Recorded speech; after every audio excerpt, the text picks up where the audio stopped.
Here's a quick hit of today's top stories. Western Australia should be at 90% double dosed when it eases its hard border rules on Saturday, February 5th.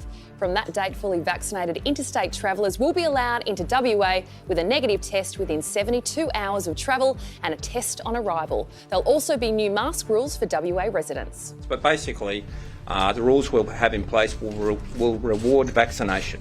So those people who are vaccinated will be able to travel, they'll be able to go to concerts, to football, all sorts of things that the unvaccinated will not be able to do.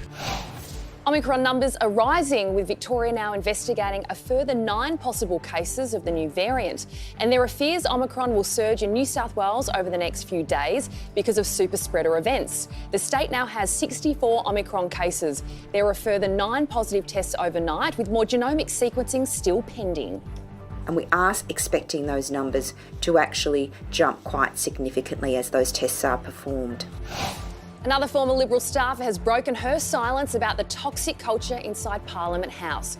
After working for 5 different coalition ministers over 4.5 years, Josie Coles finally quit earlier this year. She alleges she and other staff were terrorised and bullied, the behaviour fuelled by egos, blind ambition and booze.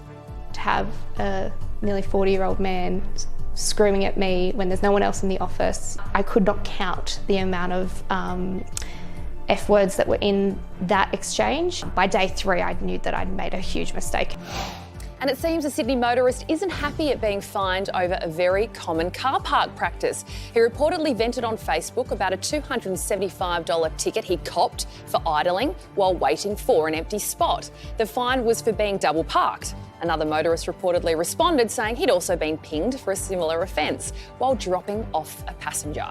Annoying people, they should be fined and they should pay them, and they should never do that. That is the most annoying habit. I would have picked you for a double parker, Pricey. No way. I mean, get on the horn and give them a whack. I mean, what are they doing? What are you talking about? Go round and round and round until you get a car park. Don't stop there and make people behind you. No, have the common courtesy. If you know somebody's waiting for your car park, just to try to get in and out as quickly as you can. I dive in if I see someone who's been waiting. I just go straight in. Imagine what he'd be like in a car park. Like on his little... Oh, no. Straight in there.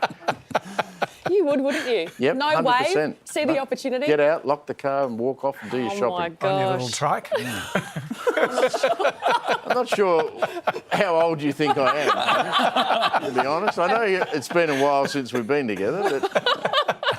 The Peloton story wasn't about you earlier. No, it wasn't. In the US, the search continues for survivors and victims of a devastating tornado that ripped across 6 states. At least 100 people have been killed after homes and businesses were levelled. 40 people have been found alive, but scores of unaccounted for in Kentucky. The governor says the state's morgues won't be big enough.